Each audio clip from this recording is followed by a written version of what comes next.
చతుర్భుజాం త్రినయనాం పీతవస్త్రధరాం శివాం వందేహం బగళాం దేవీం శివాపుర నివాసినీం. ఓం శ్రీ బగళాంబాయ నమః.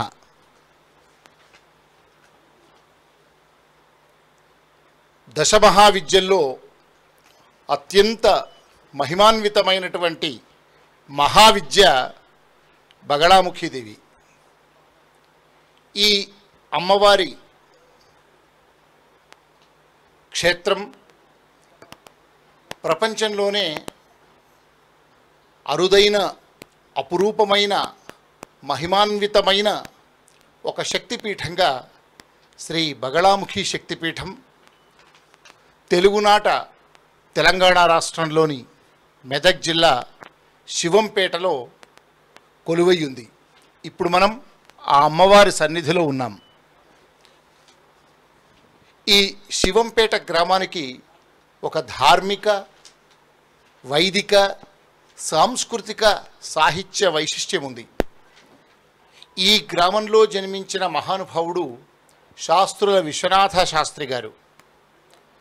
తెలంగాణలో నైజాం పరిపాలన తర్వాత వేద విద్య లుప్తమవుతుంది అన్న తరుణంలో ఆ మహానుభావుడు వేద విద్యకు, వేద ధర్మాన్ని పునరుజ్జీవింపజేయాలన్న సత్సంకల్పంతో వారు ఈ ఊరిలో, ఈ శివంపేట గ్రామంలో ఒక వేద పాఠశాలను ప్రారంభించి కొన్ని దశాబ్దాల క్రితమే తెలంగాణ, హైదరాబాద్ రాష్ట్రం తర్వాత ఆంధ్రప్రదేశ్గా మళ్ళీ ఉమ్మడి రాష్ట్రం ఏర్పడ్డాక తొలి వేద పాఠశాలగా ఈ శివంపేటలో దాదాపు 100కు మందికి పైగా వేద విద్వాంసులు శ్రీ శాస్త్రుల విశ్వనాథ శాస్త్రి గారు ఏర్పాటు చేసినటువంటి ఈ వేద విద్యాలయం ద్వారా వేద విద్యను అభ్యసించి అటు తర్వాత దక్షిణాంనాయ శృంగేరి శారదాపీఠం జగద్గురువుల ఆశీర్వానుగ్రహంతో శాస్త్రాధ్యయనం కూడా చేసి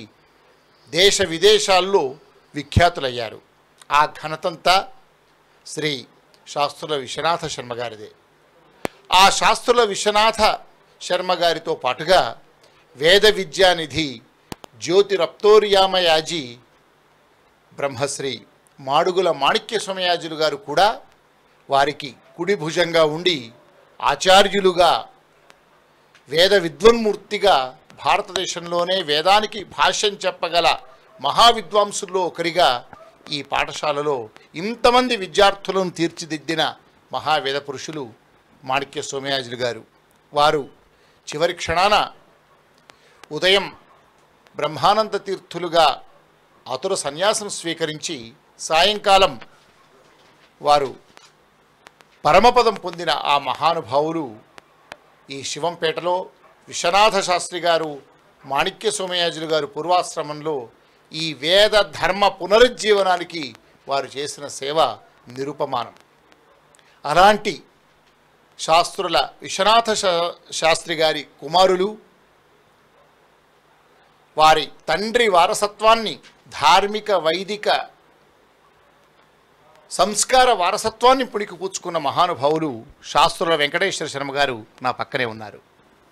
వారు వివిధ కారణాల రీత్యా తండ్రి గారి వద్ద, గురువు గారి వద్ద వేదాన్ని అధ్యయనం చేసి, శృంగేరిలో శాస్త్రాధ్యయనం చేసి, అనుకోని పరిస్థితుల మధ్య ప్రభుత్వ సర్వీసులకు వెళ్ళి దాదాపు 30 సంవత్సరాల పాటు విద్యాశాఖలో సంచాలకుల దాకా వారు పనిచేస్తున్నంతసేపు ఏ క్షణాన పదవి విరమణ చేసినా నా స్వగ్రామంలో మా నాన్నగారు తలపెట్టిన ఈ వైదిక యజ్ఞంలో నేను ఆ కొనసాగింపు చేయాలన్న ధ్యాసతో పదవీ విరమణ చేసిన మరుక్షణం నుంచి ఈ శివంపేట గ్రామానికి వచ్చి మళ్ళీ స్థిర నివాసాన్ని ఏర్పాటు చేసుకొని ఏదైనా ఒక గొప్పనైనటువంటి ఆచంద్ర తరార్కం నిలిచే ఒక గొప్పనైనటువంటి ప్రణాళికతో ముందుకు వెళ్ళాలని సంకల్పించి వారు స్వతహాగా దశాబ్దాల క్రితమే ఉపాసించి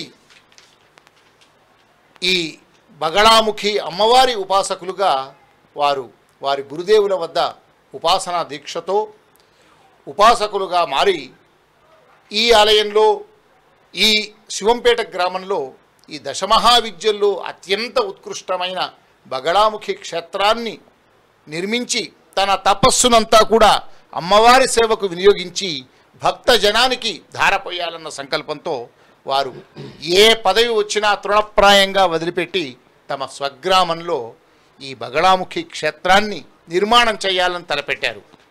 ఎవరు ఏ ఆలయాన్ని నిర్మించాలన్నా దాదాపు పదుల సంఖ్యలో వందల సంఖ్యలో భక్త శిఖామణులు ధార్మికులు తోడైతే కానీ ఈ ఆలయం నిర్మాణం కాదు. కానీ అమ్మ విచిత్రం, వారి యొక్క తపో బలం, వారి సంకల్ప బలం, జగద్గురువుల ఆశీర్వగ్రహం, వాళ్ళ తండ్రి గారు గురుగారి యొక్క ఆశీర్వగ్రహం చేత వారు బగళాముఖి క్షేత్రాన్ని ఈ శివంపేట గ్రామంలో నిర్మించాలి అనగానే వెనువెంటనే ఒక ట్రస్ట్ ఏర్పాటు చేయడం, ట్రస్ట్ ఏర్పాటైనటువంటి అనతి కాలంలోనే ఎందరెందరో ధార్మికులు అమ్మనే వారిని పిలిపించిందా అన్నట్లుగా, అమ్మనే రప్పించిందా అన్నట్లుగా వారు ఏ ఒక్కరిని ఒక్క రూపాయి చేయి దాపకున్నా కూడా దాదాపు 2 కోట్లకు పైగా ఈ ఆలయ నిర్మాణం కోసం స్వచ్ఛందంగా ఉదారంగా విరాళాలు ఇచ్చారు. అంతకు పూర్వమే ఈ స్థలాన్ని పబ్బా అంజయ్య శ్రేష్ఠి గారు, వారి తర్వాత వారి కుమారులు పబ్బా మహేష్ గుప్తా గారు, వీరు ఈ యొక్క స్థలాన్ని దానంగా ఇచ్చి ఉన్నారు కనుక అదే స్థలంలో ఏ జగద్గురువులు దక్షిణాంనాయ శృంగేరి శారదాపీఠాధీశ్వరులు జగద్గురువులు శ్రీ శ్రీ శ్రీ భారతీర్థ స్వామివారు ఈ స్థలంలో ఈ ప్రాంగణంలో శిలాన్యాసం చేశారో అదే ప్రాంగణంలో ఇవాళ దివ్యమైన భవ్యమైన మహిమాన్వితమైన ఈ బగళాముఖి శక్తిపీఠం ఇవాళ వెలసింది. కొన్ని దశాబ్దాల పాటైనా నిర్మాణానికి ఎన్నో అష్టకష్టాలు పడే సంఘటనలు చూస్తాం. కానీ సంవత్సరంలోపే ఈ ఆలయ నిర్మాణం అవడం, ఆలయ ప్రతిష్ట అత్యంత వైభవంగా జరగడం, అందున శృంగేరి జగద్గురువులే స్వయంగా ఈ అమ్మవారి యంత్రాలను స్పృశించి ఆశీస్సులను అందించి ఈ దివ్యమైన భవ్యమైన క్షేత్రం అనతి కాలంలోనే దేశంలో ఒక మహిమాన్వితమైనటువంటి శక్తిపీఠంగా విలసిల్లడానికి కారణమయ్యారు. ఇది సంవత్సరం పూర్తయింది ప్రతిష్ట అయ్యి. ఇప్పుడు ప్రథమ వార్షికోత్సవాన్ని నిర్వహించుకుంటూ ఉన్నాం. ఇవాళ ఉదయం నుంచి కన్నుల పండుగగా వేలాది మంది భక్తజనం మళ్ళీ ధార్మిక పునర్వైభవం, ఆధ్యాత్మిక పునర్వైభవం తెలంగాణకు వస్తుందా, అది శివంపేట నుంచే ఆరంభమవుతుందా అన్న రీతిలో ఇవాళ మొదటి రోజు కార్యక్రమాలు జరిగాయి. సాయంకాలం కొత్త పల్లకిలో అమ్మవారు కొలువై ఉంటే ఊరంతా కూడా మంగళహారతులతో జరిగిన శోభాయాత్ర నయనానందకరంగా సాగింది. ఒక్కొక్కళ్ళ కళ్ళల్లో ఆనంద బాష్పాలు కురిశాయి ఆ దివ్యమైనటువంటి బగళాముఖి అమ్మవారి లీలా వైభవాన్ని చూస్తూ. అలాంటి వైభవాన్ని కళ్ళారా చూశాం. అందున ఇవాళ ఒక శాక్తేయులు మహా ఉపాసకులు శ్రీ బ్రహ్మానంద సరస్వతీ స్వామివారు లలితాపీఠం యొక్క వ్యవస్థాపకులు ఇచ్చారు. వారు స్వయంగా పాల్గొన్నారు. రేపు అభిషేకాలు ఇంకా అనేక కార్యక్రమాలు ఈ వార్షికోత్సవం ద్వారా జరుగుతున్నాయి. ఇంతటి ఆశ్చర్యాన్ని కలిగించే రీతిలో ఎంతో అద్భుతంగా మనందరికీ కనిపిస్తున్నటువంటి ఈ బగళాముఖి అమ్మవారి లీలా వైభవం, అదేవిధంగా ఆలయ నిర్మాణాలకు సంబంధించినటువంటి అనేక విశేషాలను పెద్దలు శ్రీ వెంకటేశ్వర శర్మ గారిని అడిగి తెలుసుకునే ప్రయత్నం చేయగా ఉదయం నుంచి అనేక కార్యక్రమాలు ఉన్నా వారు అలసిపోయినా కూడా మనతో 4 మాటలను వారి ద్వారా అమ్మ సమక్షంలోనే ఈ 4 విషయాలు తెలుసుకునేటువంటి భాగ్యాన్ని వారు కలిగించారు. నమస్కారం శాస్త్రి గారు. నమస్కారం. అమ్మ బగళాముఖి యొక్క ఆ వైభవాన్ని, ఆ మాహాత్మ్యాన్ని కన్నులారా అనుభవపూర్వకంగా వేలాది మంది వీక్షిస్తున్నారు. నేను కూడా స్వయంగా చూస్తున్నాను. గురుగారు, బగళాముఖి అమ్మవారికి శాస్త్రుల వెంకటేశ్వర శర్మ గారికి ఏంటా సంబంధం? అంటే ప్రశ్ననే ఒక అద్భుతంగా ఉంది. 2 వస్తువులకు సంబంధం అనేది ఉంటుంది. నేను అమ్మకు వేరుగా నేను లేను, అమ్మ లేని నా జీవితం లేదు. కాబట్టి సంబంధము మొట్టమొదటిగా అన్యథా భావించద్దు. దర్శనం ప్రేక్షకులందరికీ కూడా నమస్కారాలు. ఎందుకంటే ఆ ప్రశ్న అట్లా మాట్లాడించింది. వాస్తవానికైతే భగవతి బగళాముఖి అమ్మవారు 98వ సంవత్సరంలో నేను విద్యాశాఖ అధికారిగా ఉన్నప్పుడు ఒకానొక సందర్భంలో అడ్మినిస్ట్రేషన్లో జిల్లా కలెక్టర్ గారితో చిన్న సమస్య వచ్చింది. వస్తే అప్పటికే పూర్ణదీక్షాపరుడైన నేను ఏం చేయాలి అని ఆలోచిస్తున్నప్పుడు ఒకసారిగా ఈ దశమహావిద్యల్లో ఉన్నటువంటి ఈ స్తంభన దేవత అంటారు అమ్మవారిని. ఈ అమ్మ మనస్సులో ఎందుకో స్ఫురించినప్పుడు ఏమిటి అని ఒకసారి తంత్రశాస్త్రాలు పరిశీలిస్తే, అమ్మను ఎవరైతే ధార్మికంగా అనుష్ఠానం చేస్తారో ఆ ధార్మికంగా అనుష్ఠానం చేసే వాళ్ళ ధర్మాచరణలో వచ్చేటువంటి ఇబ్బందుల్ని అమ్మ స్తంభింపజేస్తుంది అని అర్థం. నాకు వచ్చిన సమస్య కూడా ధార్మికమైన సమస్యని. వృత్తిరీత్యా అనేక నియమాలకు కట్టుబడి నేను నా ఉద్యోగాన్ని చేశాను. అయితే అందరికీ తెలుసు, ఒక జిల్లా విద్యాశాఖ అధికారి అంటే ఎలాంటి సమస్యలు ఉత్పన్నమవుతాయో తెలుసు. అలాంటి ఒక భయంకరమైన సమస్య, అంటే ధర్మ విరుద్ధమైన సమస్య చేయాల్సి వచ్చింది. అది చేయడానికి నాకు ఇష్టం లేదు, ధర్మ విరుద్ధం కాబట్టి. అప్పుడు ఆలోచించినప్పుడు ఈ ధర్మ విరుద్ధ కార్యకలాపాలను స్తంభింపజేసే శక్తిగా బగళాముఖి అమ్మవారు నా బుద్ధిలో అమ్మ ప్రత్యక్షమైంది. ఎప్పుడైతే అమ్మ బుద్ధిలో ప్రత్యక్షమైందో, మా అన్నగారు భార్గవరామస్వామి గారు ఉండేవారు, వారు శ్రీ విద్యలో పరమ నిష్ణాతులు. వారితో చర్చిస్తే నీ ఆలోచన సరి అయిందే, తప్పకుండా అడ్మినిస్ట్రేషన్లో అనేక రకాలుగా వ్యవహరించే వాళ్ళు ఉంటారు, కానీ ధర్మవర్తనం ఉన్నవాడికి అడ్మినిస్ట్రేషన్లో వచ్చేటువంటి సమస్యల్ని ధార్మికంగా ఎదుర్కోవాలి అంటే మాత్రం అనుష్ఠానమే సరి అయినటువంటిది. అది బగళాముఖి అనుష్ఠానాన్ని చేస్తే తప్పకుండా నీకు ఇలాంటిది రాదు అనగానే వెంటనే అన్నగారి సహకారంతో శ్రీ బగళాముఖి వారు వరంగల్లో ఉండేవారు. మరి వారు ఒక లెక్చర్గా సంస్కృత అధ్యాపకులుగా పనిచేసేవారు. వారు శ్రీ విద్యలో నిష్ణాతులు. వారితో కూర్చొని అప్పటికే పూర్ణదీక్షలో పరిచయం ఉంది, అందులో అనుష్ఠానం కూడా మహాషోడశ అనుష్ఠానం ఉంది కాబట్టి మళ్ళీ పృథగ్గా ఉపదేశం అవసరం లేదని కూడా వారు చెప్పినందువల్ల అమ్మవారి యొక్క అనుగ్రహంతో ఆమోదంతో బగళాముఖి అనుష్ఠానాన్ని ఆరంభం చేశారు. సంబంధం అంటే ఎప్పుడైనా సరే భగవంతుని యందు భిన్న దృష్టి కనుక ఉంటే అనుష్ఠానము సరిగా జరగదు. భగవంతుని యందు లేదా భగవతి యందు అన్య దృష్టి లేకుండా అమ్మను నేనుగా భావించుకొని అమ్మ యొక్క అనుగ్రహం కోసం తాపత్రయపడితే అనుష్ఠానము అదే రకంగా సాగి నాకు వచ్చినటువంటి ధార్మికమైన సమస్యలో నుంచి బయటపడతానని చెప్పి ఆ రోజు ఆరంభమైన అనుష్ఠానం అలాగే జరుగుతుంది. ఉపాసకుడిగా మొట్టమొదలే వచ్చినటువంటి సమస్యను అమ్మ మిమ్మల్ని కాపాడింది. తదుపరి మీరు ఉపాసకులుగా కావాలని చెప్పి మీలో ఒక ప్రేరణ కలిగించింది. వాస్తవం. ఎన్నేళ్ల ఉపాసన అండి మీది, ఎలా జరిగింది? 1998లో నేను విద్యాశాఖాధికారిగా వెళ్ళడం జరిగింది, ప్రమోషన్ మీద. వెళ్ళగానే కొద్ది రోజులు సజావుగా జరిగింది. వాస్తవంగా ఇంతకుముందు మీరు చెప్పినట్టుగా చదివింది వేదాధ్యయనం, శాస్త్రాధ్యయనం, చేస్తున్నది అడ్మినిస్ట్రేటర్కి సంబంధించినటువంటి ఉద్యోగం విద్యాశాఖలో.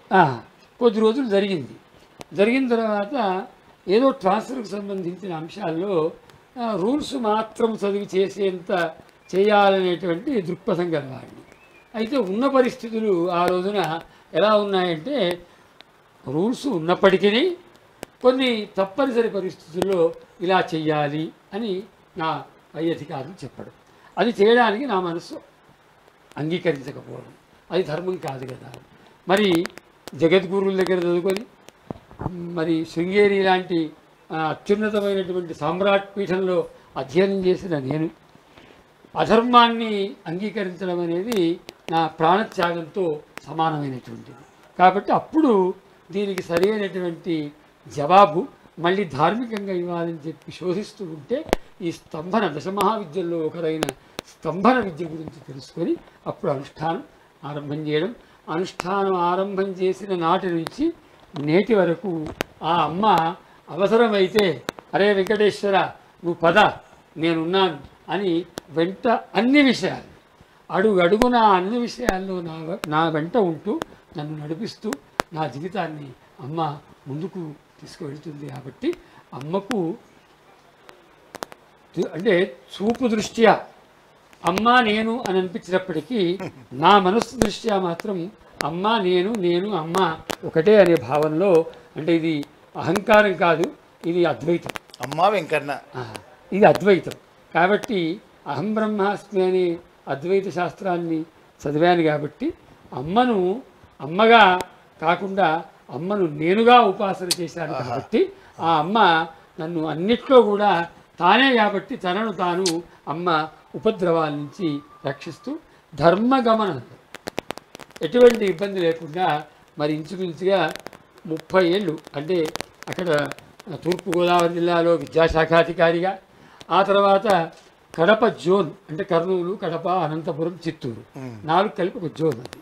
ఆ జోన్కి రీజనల్ జాయింట్ డైరెక్టర్గా అప్పుడు వైఎస్ రాజశేఖర రెడ్డి గారు ఉండేవారు. వారు ఇష్టంగా నన్ను తీసుకెళ్ళి సొంత జిల్లాగా పట్టుకెళ్ళారు. ఆ తర్వాత మన రాజ్యలక్ష్మి గారు విద్యాశాఖ మంత్రులు నెల్లూరు వారన్నారు, శర్మ గారు సీఎం గారి జిల్లాలో చేస్తారా, మీరు మా జోన్లో ఎందుకు చేయరని అక్కడి నుంచి చక్కగా పట్టుకెళ్ళి గుంటూరు జోన్లో ఆ తర్వాత 2 ఏళ్ళు మళ్ళీ రీజనల్ జాయింట్ డైరెక్టర్గా పనిచేశాను.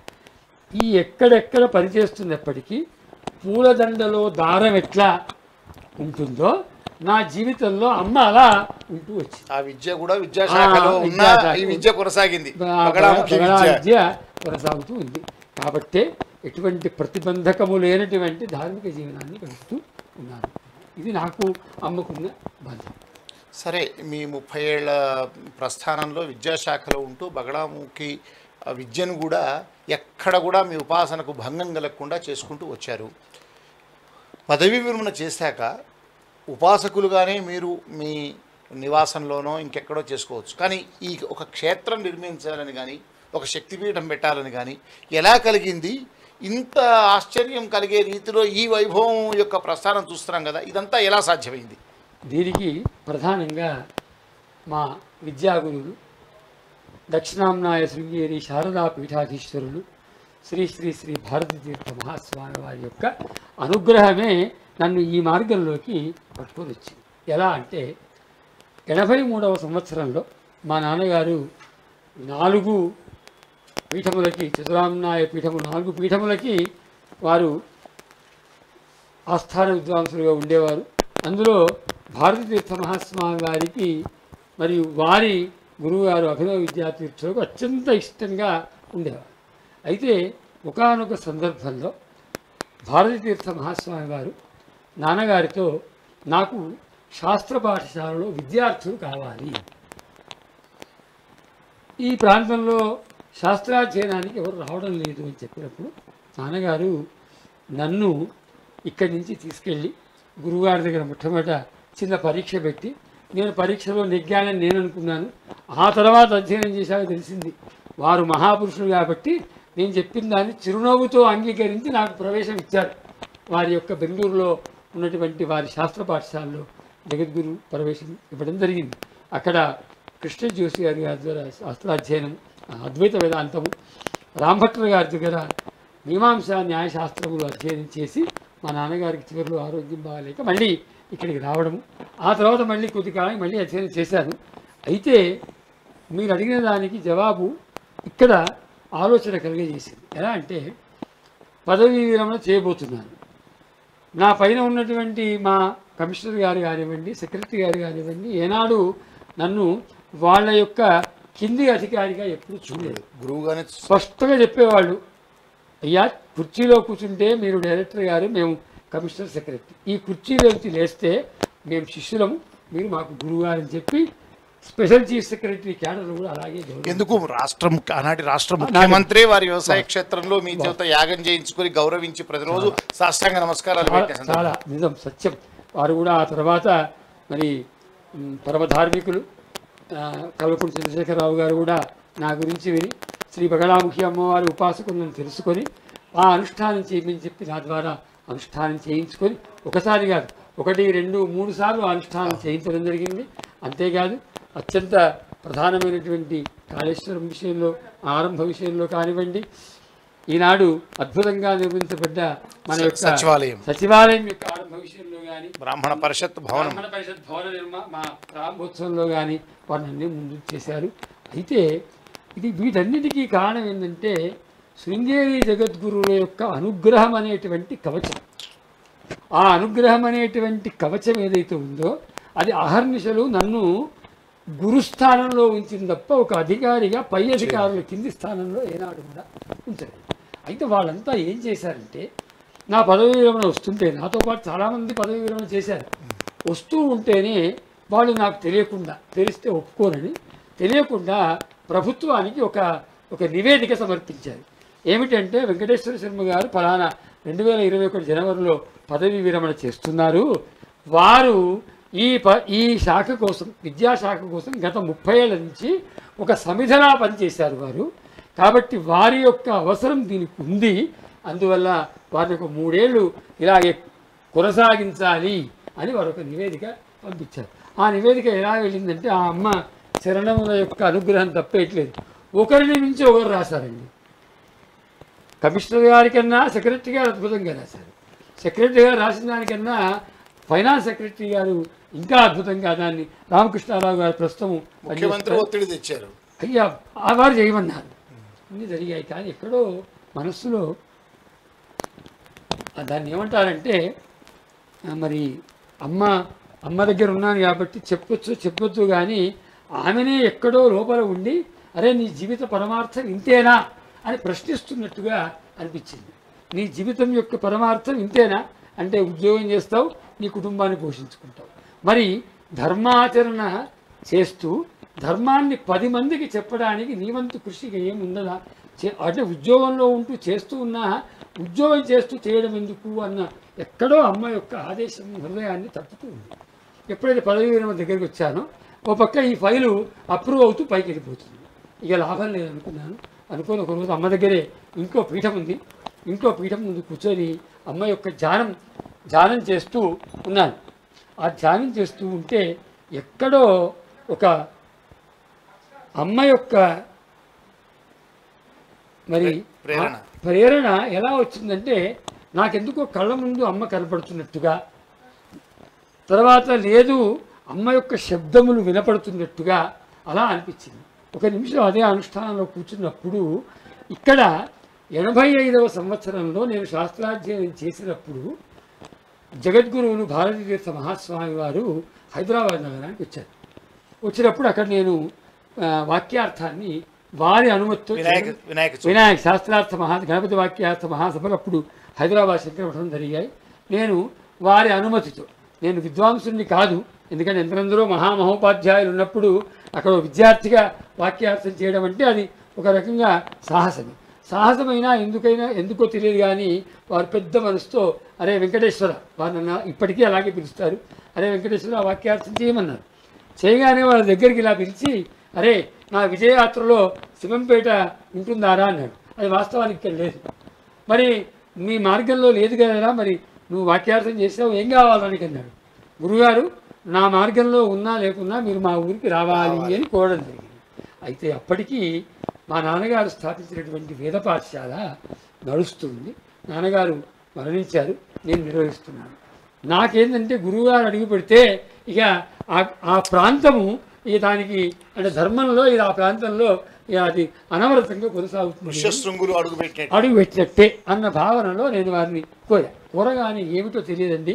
ఆ శంకరమఠం అంతా నేను చెట్టుగా ఒక్కసారి నవ్వి సరే వస్తాను వెళ్ళరా అన్నారు. ఆ మాట ప్రకారం 85లో గురువు గారి ఇక్కడికి రావడం జరిగింది. వచ్చినప్పుడు మా ఇంట్లో ఒక శ్లోకం రాశా. ఇవన్నీ సంఘటనలు అంటే అఘటిత ఘటనకు బహుశా ఉదాహరణేమో. ఇంట్లోకి అడుగు పెడుతూనే ఆ శ్లోకం చూశాను. అది భగవద్గీతలో శ్లోకం వాస్తవానికి. మా నాన్నగారి పటం కింద రాశా. నజాయతే మ్రియతే వా కదాచిత్ నాయం భూత్వా భవితా వా నభూయః అజో నిత్య శాశ్వతో విశ్వనాథ. వాస్తవానికి శ్లోకం ఎలా ఉందంటే శాశ్వతోయం పురాణ నహన్యతే హన్యమానే శరీరే ఉంటే నేను ఎందుకో మా నాన్నగారు కూడా నా దృష్టిలో ఆయన శాశ్వతం కాబట్టి నహన్యతే హన్యమానే శరీరే నజాయతే మ్రియతే వా కదాచిత్ నాయం భూత్వా భవితా వా నభూయః అజో నిత్య శాశ్వతో విశ్వనాథ నహన్యతే హన్యమానే శరీరే అని రాశారు. ఆ ఇంట్లో అడుగుపెట్టి ఆయన కూర్చోవడం కాదు కానీ అలా నిలబడి ఆ శ్లోకం చదివారు. ఓహో విశ్వనాథుడు శాశ్వతుడు అని నీ అభిప్రాయం కదా అని సరే రా అని వాళ్ళ పీఠం మా ఇంట్లో మా పెంకుటింట్లో కూర్చొని నన్ను కింద కూర్చోబెట్టుకొని నువ్వు రాసిన శ్లోకం సార్థకం కావాలి అంటే ఈ గ్రామంలో శాశ్వతమైనటువంటి ఒక ధర్మ ఆచరణకు అనువైనటువంటి కార్యక్రమాన్ని చేపట్టాలి. కాబట్టి నువ్వు ఆలోచన చేసుకో, రేపు ఉదయం నా దగ్గరికి రా, దానికి అనుకూలమైనటువంటి దిశానిర్దేశం చేస్తాను అన్నాడు. నేను ఆలోచన చేసి, గురుగారు మీరేం చెప్తే చేస్తానన్నాను. ఏమీ లేదు, ధర్మ ప్రతిష్ఠ జరిగేటట్టుగా మీ నాన్నగారు నడుపుతున్నటువంటి వేద పాఠశాలను కొనసాగిస్తూ ఇక్కడ ఒక శిలాన్యాసాన్ని ఆ ధర్మ ప్రతిష్ఠ కోసం నేను ఇవాళ చేస్తాను, ఏర్పాటు చేయమన్నాను. అప్పటికప్పుడు ఏర్పాటు చేసి భారతీయ మహాస్వామి వారి చేత ఇక్కడ ధర్మ సంస్థాపన కోసమై ఒక విశ్వనాథ స్మారక వేద పాఠశాల కోసం అని చెప్పి శిలాన్యాసం చేయడం జరిగింది. అయితే ఇప్పుడు మీ ప్రశ్నకు జవాబు ఏంటంటే, ఈ పదవీ విరమణ చేస్తున్నప్పుడు ఈ అమ్మ బుద్ధిలో వస్తున్నప్పుడు నాకు గురువుగారు చేసిన శిలాన్యాసం గుర్తుకొచ్చింది. ఎప్పుడైతే శిలాన్యాసం గుర్తుకొచ్చిందో, ఓహో అయితే శిలాన్యాసము నన్ను ఈ రకంగా అమ్మ ప్రేరేపిస్తుంది అంటే, దాన్ని గుర్తు చేస్తుంది అంటే అక్కడ నేను ఏదో ఒకటి చేయాలి. వేద విద్య కన్నా ముందు మహావిద్యతో రావాలి, మహావిద్యతో రావాలి. శబ్దస్వరూపిణి అయిన అమ్మను మనం అక్కడ చూడాలి అని అమ్మ యొక్క ఆదేశం జరిగింది అనుకొని ఆ రోజు అలా ఉన్నాను. ఈ లోపల ఓ రోజు ఇక్కడ రావడం జరిగింది. ఈ స్థలదాతలు పబ్బా అంజయ్య గారు అప్పటికి పరమపదించారు. వారి కుమారులు పబ్బా రమేష్ గుప్తా గారు ఉన్నారు. వారితో సంప్రదిస్తే ఒక్కటే అన్నారు, గురుగారు మీరు ఇక్కడ జగద్గురువులు శిలాన్యాసం చేసిన చోట మీరు దేవాలయం కడతామంటే అంతకన్నా ఎక్కువ నాకు ఇంత భాగ్యం ఏముంది, నన్ను ఏం చేయమంటారు అన్నారు.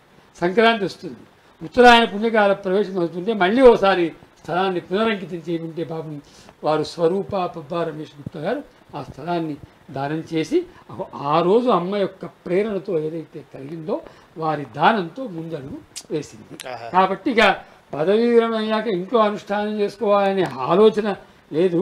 ఇక జగత్తు అనేది అమ్మ ఎప్పుడైతే బుద్ధిలో వేసిందో, ఓహో అయితే ప్రపంచం కోసము నేను చేయాల్సింది ఇక ఉంది అని అనుకోగానే ఇవన్నీ స్ఫురించేసరికి ఎప్పుడైతే జగద్గురు శిలాన్యాస స్థలంలో అమ్మ దేవాలయం కట్టాలనుకోవడం, వాళ్ళు అనుమతించడం, పునః దాన్ని అంకితం చేయడం, అక్కడికి వచ్చి నేను మరి శిలాన్యాసం చేయాలి అని అనుకోవడం జరిగింది. కాబట్టి నాకు నేను అనుష్ఠానం చేసుకోవడం కన్నా ఒక క్షేత్రాన్ని నిర్మిద్దామని చెప్పి సంకల్పం చేశాను.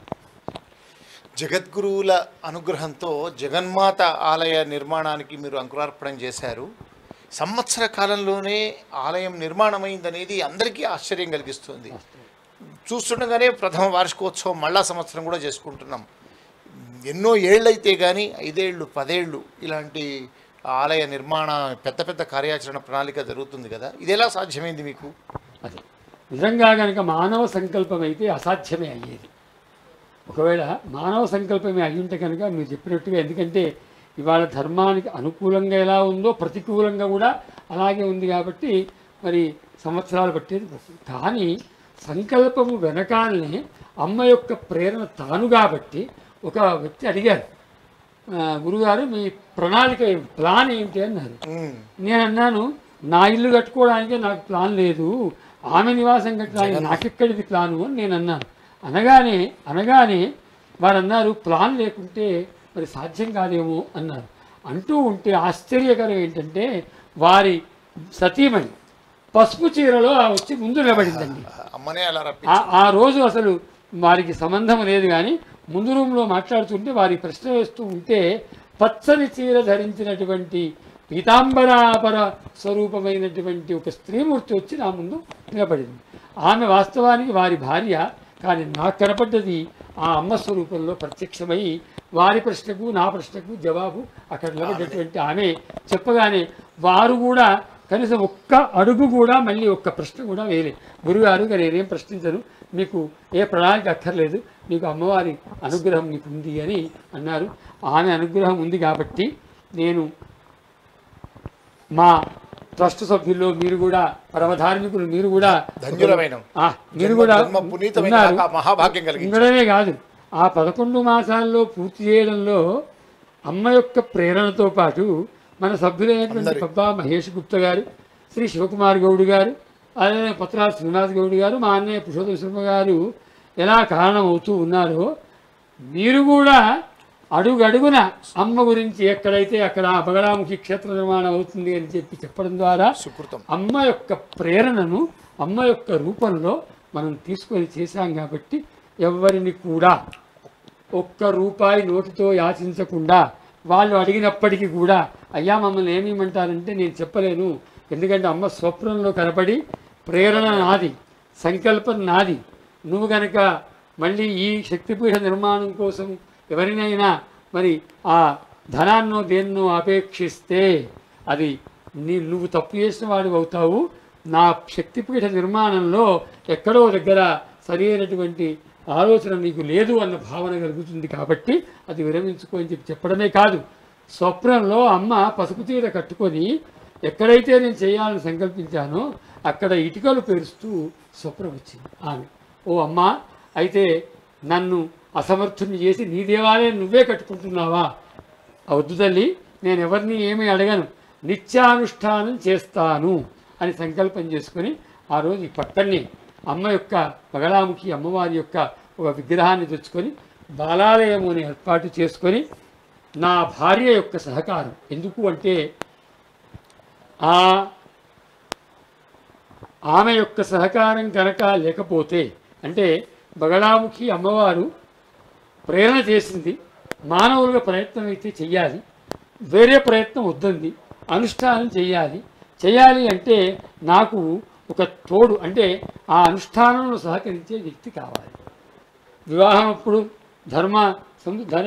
ధర్మ ప్రజా సంపత్త్యర్థమని సంకల్పం చేసుకుంటాం, ధర్మపత్ని అంటాం, సహధర్మచారిణి అంటాం, కానీ మరి ఆ సహధర్మ చరత్వము అనేటువంటిది ఆ అమ్మ మరి నా భార్య రూపంలో కూడా నన్ను ఆ అమ్మ పేరు, నా భార్య పేరు లక్ష్మి, ఆమె రూపంలో నాకు సహకరించి ఆ అనుష్ఠానాన్ని చేయించింది నాతో. ఎప్పుడైతే బాలాలయంలో నిత్యానుష్ఠానం ఆరంభమైందో, నేను నా భార్య ఇద్దరం కూర్చొని అమ్మ యొక్క అనుష్ఠానం చేస్తున్నాము. ఆరంభంలో ఇద్దరు రావడం, ఏం చేస్తున్నారు అనడం, ఒకరిద్దరికి సందేహం కూడా, చిన్న గ్రామం కాబట్టి ఈ పంతులు గారు ఏదో మొదలుపెట్టాడు, ఇది ఎక్కడో దగ్గర ఆగిపోవడం తథ్యము అనుకున్నారు. కానీ నేనేమీ అనుకోలేదు. ఎందుకు అనుకోవాలంటే సంకల్పము అమ్మ, ప్రేరణ అమ్మ, అనుగ్రహం అమ్మ. ఎప్పుడైతే అమ్మ యొక్క అనుగ్రహం ఉందో, అమ్మ యొక్క అనుగ్రహం ఉంటే అసాధ్యమైంది ఏదీ లేదు, కాబట్టి ఇది సుసాధ్యమై 11 మాసాల్లో దీని యొక్క నిర్మాణం అయిపోయి ప్రతిష్ట ముగించుకుంది. ప్రతిష్ట కావడమే కాదు, మీరు అంటే సంవత్సరం ముగిసింది. నిజంగా చెప్పాలంటే కొన్ని క్షేత్రాలు ఇవాళ నడవడమే కష్టంగా ఉంది, నిత్య పూజాధికాలు చేయడమే కష్టంగా ఉంది. మనం కూడా ఆరంభంలో ఎలా అని ఆలోచన చేశాం, కానీ ఏమిటో తెలియదండి. ఆ జగన్మాత యొక్క అపూర్వమైనటువంటి అద్భుతం ఏమిటో తెలియదు. నిజంగా ఆమె నన్ను ఆవగింజంత శ్రమ పెట్టకుండా తన పూజకి ఎవడు కావాలనో తానే తెచ్చుకుంది, తన పూజకేం కావాలనో తానే తెచ్చుకుంది. నువ్వు ఉండురా, నువ్వు అలా ఉపాసకుడిగా ఉండు, ఉపాసన చేస్తూ ఉండు, నీకు ఎలాంటి ఇబ్బంది లేనటువంటి పరిస్థితి కల్పిస్తానని చెప్పి నిజంగా ఒకరోజు 10 మంది అయితే, రెండవ రోజు 100 మంది, మరొక 3వ రోజు 1000 మంది, ఇలా జనం పెరుగుతూ ఇవాళ పురాతన క్షేత్రములు ఎట్లాగైతే సుప్రసిద్ధములై జనము తండోపతండాలుగా వస్తారో, ఈ క్షేత్రానికి అలా వస్తూ ఈ సంవత్సర కాలం ఎలా జరిగిందో తెలియదు. వార్షికోత్సవం వచ్చింది అని చూసుకొని ఇవాళ వార్షికోత్సవాన్ని చేసుకున్నాం. ఆవగింజంత కష్టం లేకుండా ఆచంద్ర తారార్కం ఆలయ వైభవం జరిగేట్టుగా మిమ్మల్ని అమ్మ నడిపిస్తోంది. అమ్మ ఆ రకమైనటువంటి భక్తులను తనే రప్పించుకుంటూ మీకు ఈ నిర్మాణం చేస్తుంది. శర్మగారు, ఇప్పుడు అమ్మ చూస్తున్నాం, అంత అద్భుతమైనటువంటి ఆ అమ్మవారి యొక్క విగ్రహం మనకు భారతదేశంలోనే కాదు ప్రపంచంలోనే ఎవరికైనా బగళాముఖి మహావిద్యా ఉపాసకులు కానీ శాక్తేలు రావాలంటే ఇక్కడికి వచ్చి అమ్మను సేవించుకోలే, అమ్మ అనుగ్రహం పొందాలి అన్నట్టుగా ఆ గంభీరమైనటువంటి ఆ అమ్మవారి యొక్క ఆ విగ్రహం మనల్ని చేస్తుంది. అనేక వైభవాలు, అనేక జ్ఞాపకాలు, అనేక అనుభవాలు చెప్తూ ఉన్నారు. కాక ఇది ఈ యొక్క ఆలయ నిర్మాణ శైలి ఎటువంటిది అసలు? అది ముఖ్యమైనటువంటి అంశం, అద్భుతమైనటువంటి ప్రశ్న. చాలామంది అంటారు బగళాముఖి దేవాలయాలు చాలా చోట్ల ఉన్నాయి కదా, మళ్ళీ ఎందుకు? తెలంగాణ లేకుంటే లేకపోవచ్చు, పక్కన ఆంధ్ర ఉందంటున్నారు, తమిళనాడులో ఉందంటున్నారు, క్షేత్రాలు పెట్టాలా, అవసరమా అనేటువంటి ప్రశ్న ఉత్పన్నమైంది. మరి అమ్మ ప్రేరణతో మరి సంకల్పం చేశాం. ఏమిటి విశేషము, ఈ క్షేత్ర విశిష్టత ఏమిటి అంటే, సాంఖ్యాయన తంత్రంలో ఈ అమ్మ గురించి ఎలా ఉంటుందో చెప్పబడింది. ఆ రకంగా ప్రపంచంలో ఎక్కడ కూడా దేవాలయాలు లేవు. ఉత్తరప్రదేశ్లో కానీ మరో ప్రాంతమైన దక్షిణ భారతదేశంలో ఇతర రాష్ట్రాల్లో కానీ ఎక్కడ కూడా సాంఖ్యాయన తంత్రంలో చెప్పినటువంటి విధంగా దేవాలయం లేదు. మరి ఇంతకుముందు మీరు చెప్పారు దశమహావిద్యల్లో ఒకరు. ఆ దశమహావిద్యలు మనకు కాళి, తార, చిన్నమస్త, శ్రీ విద్య, భువనేశ్వరి, భైరవి, బగల, ధూమ్ర, మాతంగి, కమల అనేవి విద్యలు. ఇందులో ఆ 10 విద్యల యొక్క అవతారాన్ని గురించి మనకు శివపురాణంలో ఉమాసంహితలో చెప్పబడ్డది. ధర్మరక్షణ కోసమై ఆ దశమహావిద్యల యొక్క అవతారం జరిగింది అని ఓ దుర్గముడు అనే రాక్షసుడు ఉంటాడు. వాడు దేవతల మీద పదే యుద్ధాలు చేస్తూ ఉంటే దేవతలంతా కూడా పరాశక్తిని ప్రార్థిస్తే జగన్మాత దశ దిక్కుల్లో, అంటే 4 దిక్కులు 4 విదిక్కులు పైన కింద దశ దిక్కులో దశమహావిద్యలు వచ్చాయని చెప్పారు. ఇక జగన్మాత బగలాముఖి అందులో ఒకరు అయిన విద్య. ఈ విద్య అవతారం గురించి మనకు సాంఖ్యాయన తంత్రంలో చెప్పబడ్డది. కృతయుగంలో ఒక భీకరమైనటువంటి తుఫాను వస్తుంది. అంటే ఈ క్షేత్రం యొక్క విశిష్టత నిర్మాణం గురించి దీని యొక్క స్వరూపం చెప్పడానికి చెప్తాను. అక్కడ కృతయుగంలో భీకరమైన తుఫాను వచ్చినప్పుడు దేవతలంతా కూడా ఆ తుఫాను వల్ల లోకములన్నీ కూడా చరాచర జగత్తంతా కూడా అస్తవ్యస్తమై అతలాకుతలం అవుతూ ఉంటే అప్పుడు వాళ్ళంతా విష్ణుమూర్తిని ప్రార్థిస్తారు. పరమేశ్వర, మమ్మల్ని ఈ కష్టం నుంచి రక్షించు అని ప్రార్థిస్తారు. ప్రార్థిస్తే విష్ణుమూర్తి ఆలోచిస్తాడు, స్థితికారకుడు నేనే, కానీ నాకు స్థితికారకత్వం ఇచ్చింది పరాశక్తి. శక్తి యొక్క అనుగ్రహం లేకుండా నేను స్థితికారకుడిని కాలేదు. కాబట్టి ఆ పరాశక్తి యొక్క తపస్సు చేయాలి అని చెప్పి అనుకొని ఆయన తపస్సు చేసే అనువైన ప్రదేశం కోసం చూస్తూ ఉంటే వారికి ఓ చోట ఒక పీతహృదం అంటే పసుపు నీటి కందకం కనపడుతుంది. పసుపు నీటి కందకం కనపడగానే ముందు ఆశ్చర్యపోతారు. ఏమిటి నీటి కందకం ఉండాలి కానీ పసుపు నీటి కందకం ఏంటి ఆశ్చర్యపోతూ ఉంటేనే మహావిష్ణువు యొక్క బుద్ధిలో యోగ దృష్టితో జగన్మాత చెప్తుంది, ఇదే నీకు తపస్సుకు అనువైనటువంటి ప్రదేశము అని చెప్పగానే మహావిష్ణువు ఆ పీతహృదము అంటే పసుపు కందకము యొక్క ఒడ్డున కూర్చొని వారు తపస్సు చేస్తారు. ఆ తపస్సు యొక్క ప్రభావం వల్ల, ఆ తపశ్శక్తి వల్ల ఆ పసుపు నీటిలో ఆ పరాశక్తి మహాత్రిపుర సుందరి జలకాలాడుతూ ప్రత్యక్షమవుతుంది. ప్రత్యక్షమై ఆ పీతహృదంలో బగళా రూపంలో ఆవిర్భావం చెందుతుంది. తపస్యయాచ సంతుష్ట మహాత్రిపుర సుందరి మహాపీతహృదస్యాంతే సౌరాష్ట్రే బగళాంబిక. అంటే ఏమిటంటే ఆ మహావిష్ణువు తపస్సుకు వచ్చినటువంటి పరాశక్తి ఆ పసుపు నీటిలో బగళా రూపంలో ఆవిర్భవించింది అని దాని యొక్క అర్థం. అయితే నేను 25 ఏళ్ళ నుంచి అనుష్ఠానం చేస్తూ అనేక క్షేత్రములు బగళా క్షేత్రములు తిరిగాను. ఎక్కడ కూడా ఈ సాంఖ్యాయన తంత్రంలో చెప్పినటువంటి విధానంలో ఎక్కడ కూడా అమ్మవారి క్షేత్రము లేదు. అమ్మ ప్రేరణ జరిగింది కదా అని చెప్పి నేను కూడా మళ్ళీ ఓ విగ్రహం పెట్టి బగళాముఖి గుడి కట్టాను అని అనడం కన్నా తంత్రశాస్త్రాల్లో చెప్పిన విధంగా కట్టాలి అనుకొని ఈ క్షేత్రాన్ని ఆ విధంగా నిర్మాణం చేయడం జరిగింది. ఎలా ఉందంటే ఇప్పుడు ఈ క్షేత్రము మీరు గమనిస్తే ఇక్కడ చూడొచ్చు, ఈ గర్భాలయం చుట్టూ పసుపు కందకాన్ని ఏర్పాటు చేశారు. అమ్మ పసుపు కందకంలో అవతరించింది కాబట్టి గర్భాలయం ఏదైతే అమ్మవారి యొక్క గర్భాలయం కూడా అష్టభుజి ఆకారంలో నిర్మాణం. ఎందుకు అంటే ఎక్కడైనా అష్టదళ పద్మానికి ఒక విశిష్టత ఉంది. అమ్మవారు హరిద్రాహృదంలో అష్టదళ పద్మంలో ఉంది అన్నటువంటి శాస్త్ర ప్రమాణాన్ని అనుసరించి అష్టభుజ ఆకారంలో నిర్మితమైనటువంటి ఈ గర్భాలయము ఈ పసుపు నీటి కందకంలో నిర్మాణం చుట్టూ అమ్మవారి దేవాలయం చుట్టూ పసుపు కందకం ఉంటుంది. అమ్మవారి గర్భాలయం ఎలా ఉంటుంది? కమలంలాగా ఉంటుంది. ఆ కమలంలో అమ్మ అవతరించింది. అయితే చుట్టూ 9 విద్యలు కూడా ఉన్నాయి. అమ్మవారు కాకుండా కాళీ, తార, చిన్నమస్త, శ్రీ విద్య, భువనేశ్వరి, భైరవి, ధూమ్ర, మాతంగి, కమల అనేటువంటి 9 విద్యలు గుడి చుట్టూ ఉన్నాయి. అమ్మవారి ఇక్కడ రాగానే ఈ హరిద్రాక్షరాన్ని నమస్కరించుకుంటూ వస్తే కనుక అమ్మ దర్శనం. అంతేకాకుండా అక్కడ నిలబడితే హరిద్రాక్షరంలో నుంచి కూడా అమ్మ యొక్క ముఖ దర్శనం అయ్యేటట్టుగా అమ్మనే చెప్పింది. మళ్ళీ నన్ను అడుగుతారు, మీకు ఆర్కిటెక్చర్ ఎవరు అని.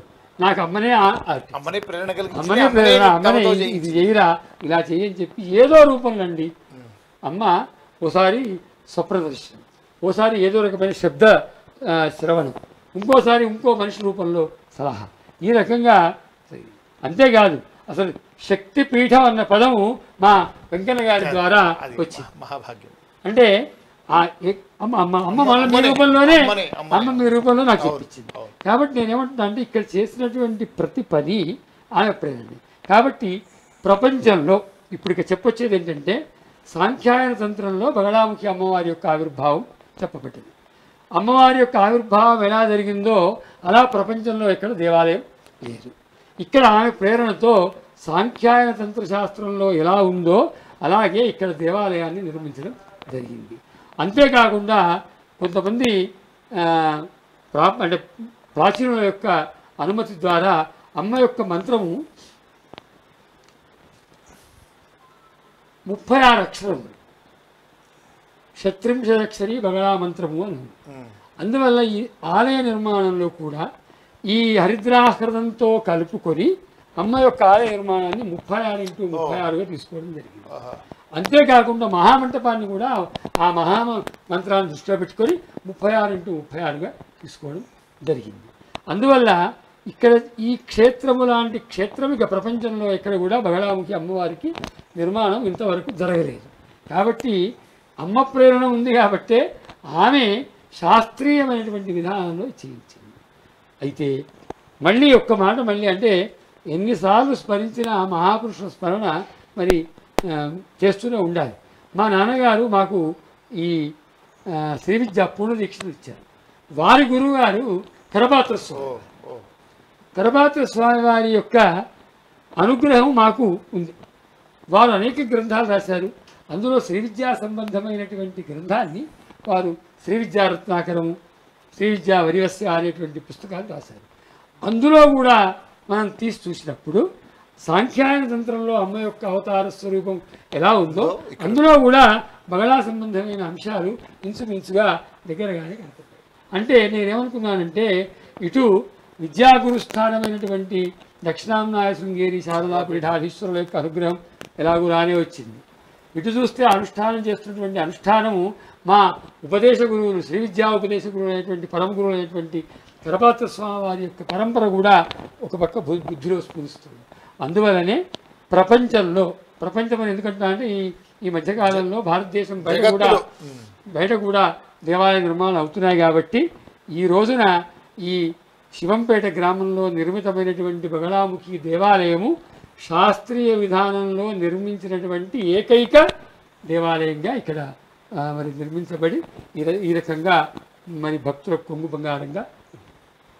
ఇప్పుడు సింహవాహనం ఉంది, గణపతి ఉన్నాయి, పక్కనే గురుత్రయం ఉన్నాయి.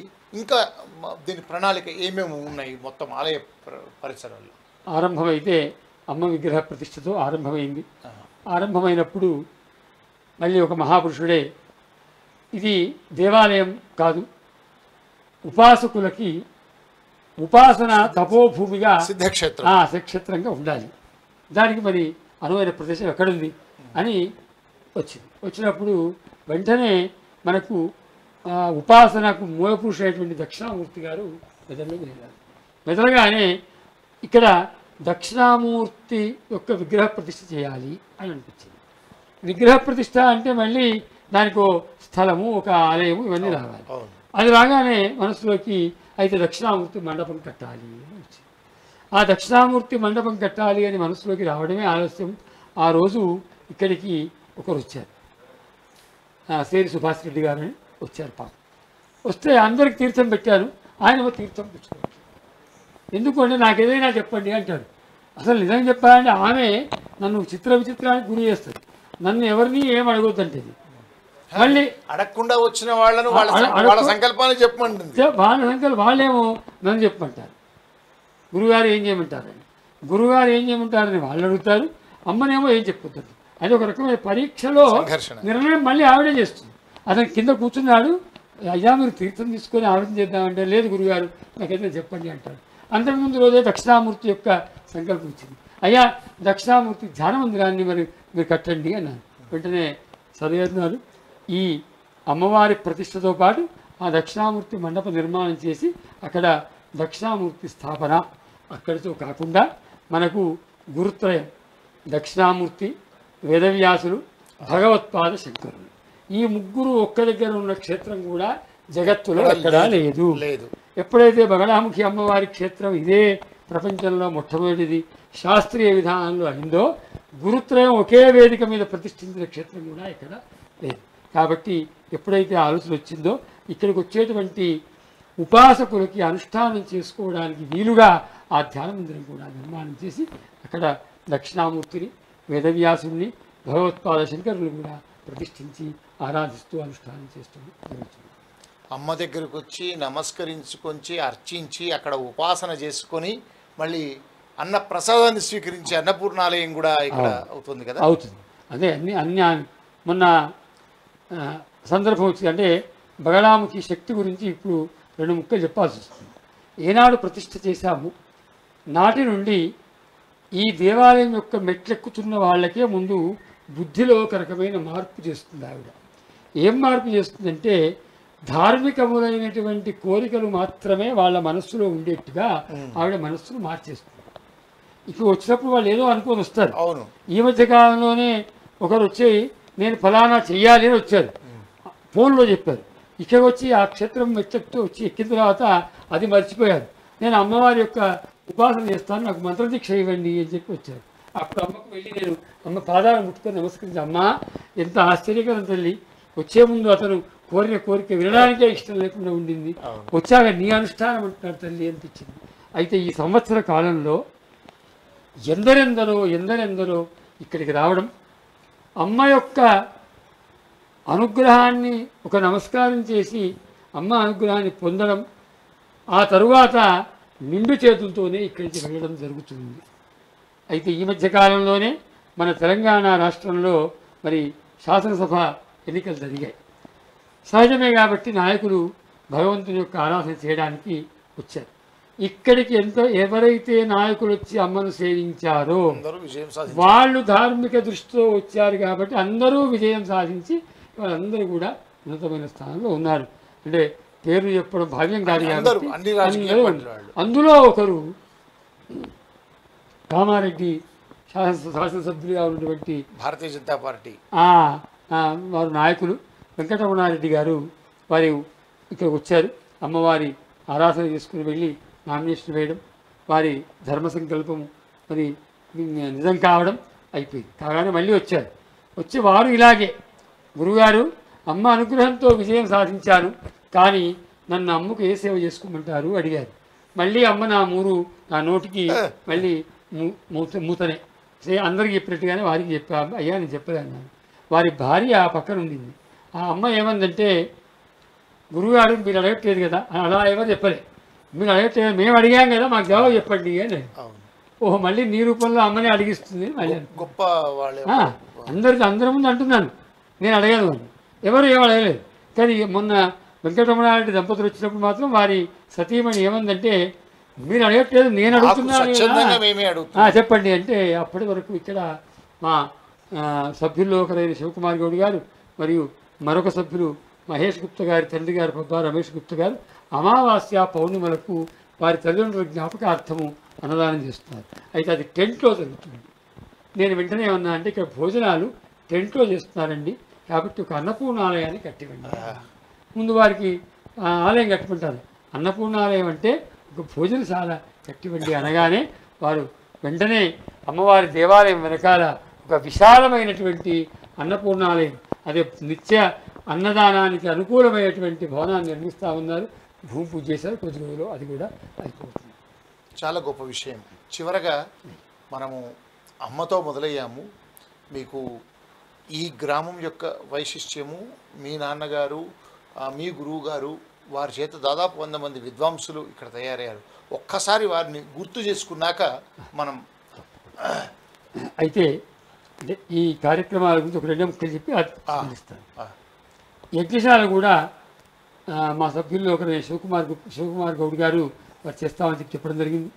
అదేవిధంగా ఇంకొకటి మిగిలిపోయింది, బ్రాహ్మణుడు అర్చకుడు నివాసం కోసం అంటే రామిరెడ్డి గారిని మరొకరు నేను కట్టిస్తాను గురుగారు అన్నారు. అది కూడా అమ్మ యొక్క ప్రేరణ వల్ల వాళ్ళు సంకల్పం చేసుకున్నారు. అది కూడా త్వరలో మరి రూపుదాల్చబోతుంది. ఇక మీరు అడిగినటువంటి ప్రశ్న, నిజంగా కూడా ఈ గ్రామము శివంపేట అని ఇప్పుడు దీనికి మరి రెవెన్యూలో పేరుంది.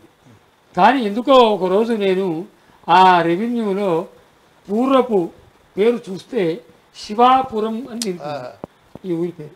ఆ శివాపురం అనే పేరు పలకలేక తెలంగాణ ప్రాంతంలో ఎక్కువగా పేటలు ఉంటాయి కాబట్టి శంకరంపేట, ఇస్మాయిల్ ఖాన్ పేట, ఇలా పేటలు ఉంటాయి, సిద్దిపేట ఉంటాయి కాబట్టి దీన్ని కూడా శివంపేట అని అనుకూలంగా మార్చుకున్నారు. కానీ వాస్తవానికి ఆ రెవెన్యూలో పూర్వకాలంలో శివపురం అని లేదు, శివాపురం అని ఉంది. శివపురం అంటే శంకరుని యొక్క నివాసం అని, శివాపురం అంటే అమ్మ యొక్క నివాసం. అందుకే మరి జగద్గురువులు భారతీయ మహాస్వామి వారు శిలాన్యాసం చేసి ఉంటారు. అందుకే అమ్మ వస్తానని అంటుంది. కాబట్టి ఇక్కడ అయితే ఈ శివాపురంలో తెలంగాణ ప్రాంతంలో ఇంతకుముందు మీరు చెప్పారు, మా నాన్నగారు భారతదేశంలో ప్రసిద్ధమైనటువంటి సంస్కృత విద్వాంసులు, అంతేకాకుండా ధర్మ విషయంలో అవసరమైతే ప్రాణత్యాగానికి కూడా వెనకాడినటువంటి మహాపురుషులు, స్థాపరులు వారు. తెలంగాణలో పండితులు ఆంధ్ర ప్రాంతంతో సమానంగా లేరు అన్న ఒక మాట ఎప్పుడో ఆ గోదావరి తీరంలో వారి చెవిలో పడిందట.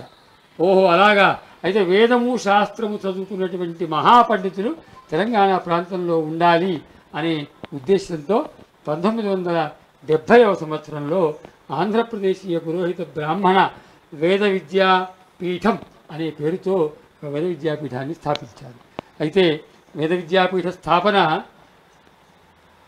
చేయడం కష్టమే, కానీ విద్యాపీఠ స్థాపన చేశాక అందులో అధ్యాపకుడు కూడా చాలా ప్రధానం. అధ్యాపకుడు స్వార్థ చింతన ఉన్నవాడు కనుక ఉంటే మా నాన్నగారి నిస్వార్థతకు సరిపడదు. కాబట్టి వారు ఒకసారి ఆలోచన చేశారట, ఎవరు ఈ పాఠశాలకు వేద పండితులుగా రావాలి. అయితే అంతకు ముందు వారి దగ్గర సంస్కృతాధ్యయనం చేసినటువంటి ఓ క్రమాంత స్వాధ్యాయి వారి మనస్సులో మెదిలారు. వారే మాడుగుల మాణిక్య సోమయాజుల వారు మహాపురుషులు. నాన్నగారి మనస్సులో ఎప్పుడైతే వారు మెదిలారో వెంటనే వారి దగ్గరికి వెళ్ళడం, వారిని విషయం చెప్పడం, వారు కూడా నిమిషం ఆలోచించకుండా తప్పకుండా శాస్త్రి గారు నేను మీరు చేసేటువంటి ధర్మ ప్రయాణంలో నేను కూడా మీతో అడుగులు వేస్తానని చెప్పి వారు ఇక్కడ వేద పండితులుగా ఉండడానికి అంగీకరించడం. 1971 సంవత్సరంలో మొట్టమొదట ఇస్మాయిల్ ఖాన్ పేటలో ఆరంభమైంది. కానీ ఆ తర్వాత వెనువెంటనే ఆ పాఠశాల శివంపేటకు మా ఇంట్లోకి మారింది. ఎందుకు మా ఇంట్లోకి మారిందంటే మా నాన్నగారికి విద్యార్థులు పుత్రులు ఇద్దరు వేరు కాదు, పుత్రులు విద్యార్థులు ఇద్దరు ఒకటే కుటుంబం. ఆయన ఒకసారి ఇంటర్వ్యూలో ఆయన అడిగారు, వెంకటేశ్వరుడు పాఠశాల నిర్వహిస్తాడా అంటే, వెంకటేశ్వరుడు వయస్సులో సంవత్సరం ఎక్కువ కాబట్టి వాడు ముందొచ్చాడు, రేపు మళ్ళీ మిగతా విద్యార్థులు వస్తారు అన్నారు. అందువల్ల వారు ఇంట్లోనే పాఠశాల పెట్టారు. ఆ పాఠశాలలో మా మాడుగుల మాణిక్య సోమయాజుల వారి వద్ద 8వ ఏట వేదాధ్యయనం ఆరంభం చేశాను. నాతో పాటు వరంగల్లో భద్రకాళి దేవాలయంలో ఘనాపాటిగా ఉన్నటువంటి నరసింహమూర్తి బావ గారు ఇప్పుడు పదవి విరమణ చేశారు వారు. ఆ తర్వాత కరీంనగర్లో సుప్రసిద్ధ విద్వాంసులు పురాణం మహేశ్వర శర్మ, తర్వాత మంగళంపల్లి వేణుగోపాల శర్మ, ఆ ఇద్దరు కూడా నేను శృంగేరిలో శాస్త్రాధ్యయనం చేసి వచ్చిన తర్వాత వారు కూడా శృంగేరికి వెళ్ళి శాస్త్రాధ్యయనం చేసి రావడం జరిగింది. ధర్మాధికారులు కూడా ఉన్నారు. ఇప్పుడు అందులో పురాణం మహేశ్వరుడు, శృంగేరి జగద్గురు పీఠమైనటువంటి అక్కడ నంగునూరు భవానీ దేవాలయానికి ఆ శంకరమఠానికి ధర్మాధికారిగా వాడు ఉన్నాడు. అదేవిధంగా నిత్యానుష్ఠానం చేస్తూ మంగళంపల్లి వేణుగోపాలుడు ఉన్నాడు. వీళ్ళు కాకుండా ఈ పాఠశాలకు నాన్నగారు స్థాపించి గురువుగారు పాఠం చెప్పిన ఈ పాఠశాలకు ఒక విశిష్టత ఉంది. ఇక్కడ ఒక గంట సేపు అడుగుపెట్టిన విద్యార్థి అయినా సరే ఎంతో ఉన్నతానికి వెళ్ళి ఇవాళ అత్యున్నతమైనటువంటి స్థానంలో ఉన్నారు. అది ఆ ఇద్దరి సంకల్ప బలం. అందుకే ఇవాళ ఈ కార్యక్రమం చేస్తుంటే ఆ ఇద్దరి చిత్రపటాలు లేకుండా చేయడం ఇష్టం ఉండదు మాకు. కాబట్టి ఆ ఇద్దరు యాగశాలలో ఉన్నారు. అయితే మా గురువుగారు మీరు చెప్పినట్టుగా వారు పరమ యోగీశ్వరుడే. వారు కర్మయోగిగా అంటే గృహస్థులు అయినప్పటికీ కూడా వారి మనస్సులో ఈ నాన్నగారికి ఎట్లాగైతే భౌతిక చింతనలు లేవో మా గురువుగారికి కూడా అలాగే భౌతికమైన విషయాల ఎందుకు దృష్టి లేదు. అందువల్ల వారు కూడా మరి చివరి రోజున వారికి ప్రేరణ వారు ఆ తురీయాశ్రమ స్వీకారం సన్యాసాశ్రమ స్వీకారం చేసి వారు బ్రహ్మానంద తీర్థులుగా వారు బ్రహ్మీభూతులు కావడం అనేది మనందరం చూసిన అంశం. వారు అలా నాన్నగారైతే అసలు ఏమిటంటే ఆయన జీవితమే ఈ ధర్మనిష్టలో మా భార్గవరామశర్మ గారు ఒక మాట అనేవాడు, అది గుర్తుకొస్తాయి. అదే నాన్నగారు ఈ విద్వత్సభల ద్వారా సంపాదించిన సంపాదన కనుక అలాగే తన కోసం వాడుకుంటే ఇంట్లో ఉన్న మొత్తం 4 కుటుంబాలు ఉండేవి. మా 2 మామగారు, మా పెదనాన్నగారు, మా నాన్నగారు. ఇంట్లో ఉన్న ఈ 4 కుటుంబాల్లో ఉన్నటువంటి 50 మంది బంగారు కంచాల్లో భోంచేసేవాళ్ళ మీద ఆయన సంపాదన అలాగే పెట్టుకుంటే, కానీ ఆయన ఎక్కడ కార్యక్రమాలు పెడితే అక్కడ వచ్చిన డబ్బులు అక్కడే విద్వాంసులకు దానం చేసి మళ్ళీ తన డబ్బులు పెట్టుకొని మళ్ళీ ఇల్లు చేరుకునేటువంటి ఉన్నతమైనటువంటి జీవితాశయం కావాలి నాన్నగారు. అదేవిధంగా మా గురువుగారు అలాగే ఉండేవారు. వారి దగ్గర చదువుకున్నందుకే కావచ్చు మేము ఇవాళ మరి ఈ రకమైనటువంటి సనాతన సంప్రదాయంలో వెళ్తూ ఉన్నాం. ఆ సంప్రదాయాన్ని రక్షించే ప్రయత్నం చేస్తున్నాం. చాలా చాలా సంతోషం అండి.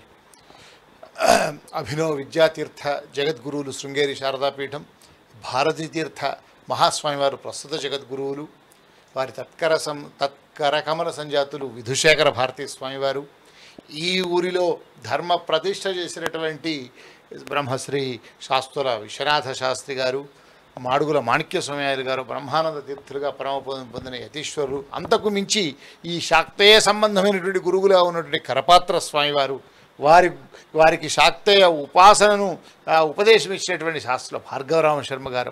ఎంతమంది మహానుభావుల యొక్క ప్రేరణ, ఎంతమంది మహానుభావుల యొక్క ఆశీర్వగ్రహం ఇవాళ ఇంతటి వైభవానికి, ఇంత గొప్ప క్షేత్రం ఏర్పాటుకు కారణమైంది. నిజంగా మీతో ఇంతసేపు మాట్లాడుతుంటే అమ్మ యొక్క ఆ వైభవమే కనులలో ఒక భావోద్వేగానికి లోనైన విధంగా ఇది కారణమైంది. చివరగా మీరు మీ యొక్క జీవిత ఆశయం ఏంటి, ఈ క్షేత్రం యొక్క భవిష్యత్తు ఎలా ఉండబోతోంది, భవిష్యత్తుకు తగ్గట్టుగా మీకున్న ఆలోచనలు ఏంటి చెప్పి తమరు శాంతి మంత్రంతో అమ్మవారి యొక్క కార్యక్రమాన్ని. ఒకటి అంటే సంకల్పమే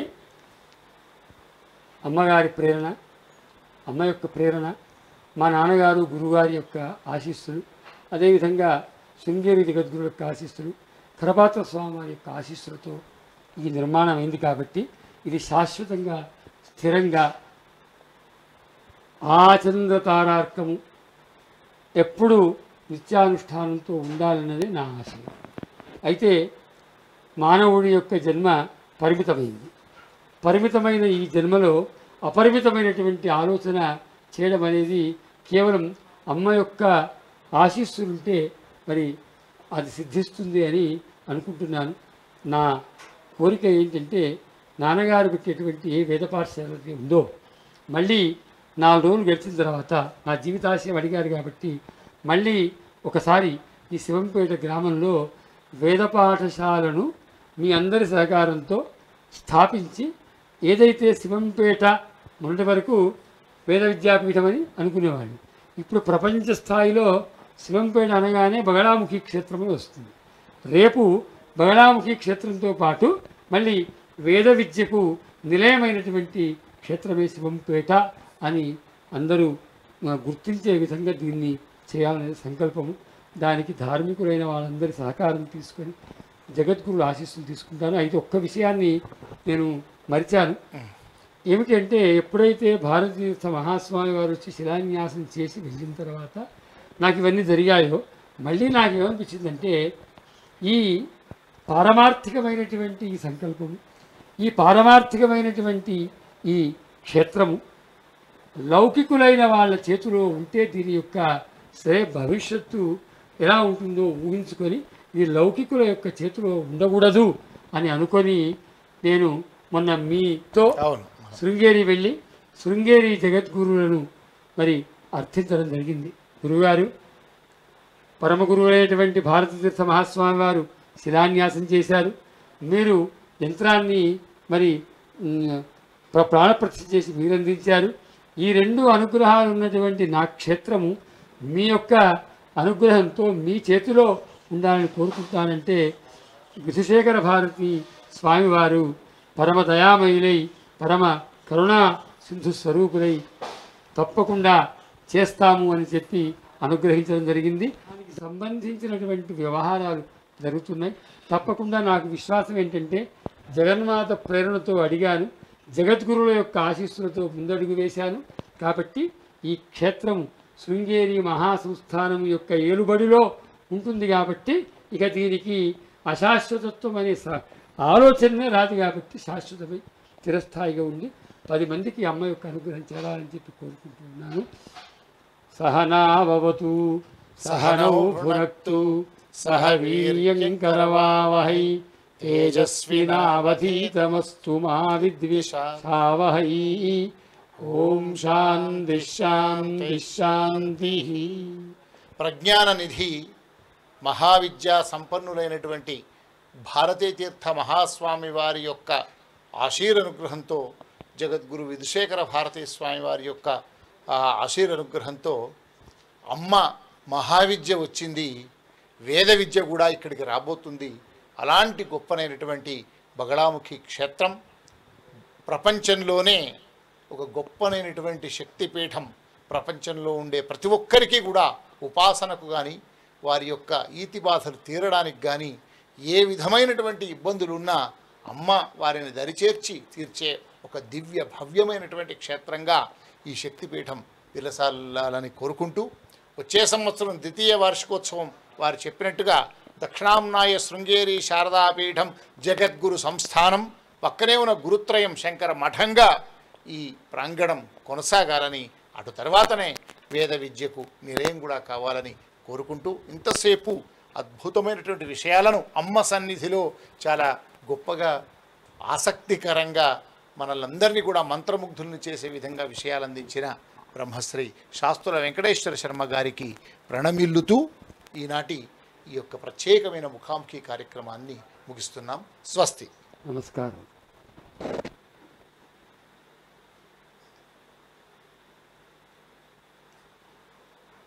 ధన్యోస్మి.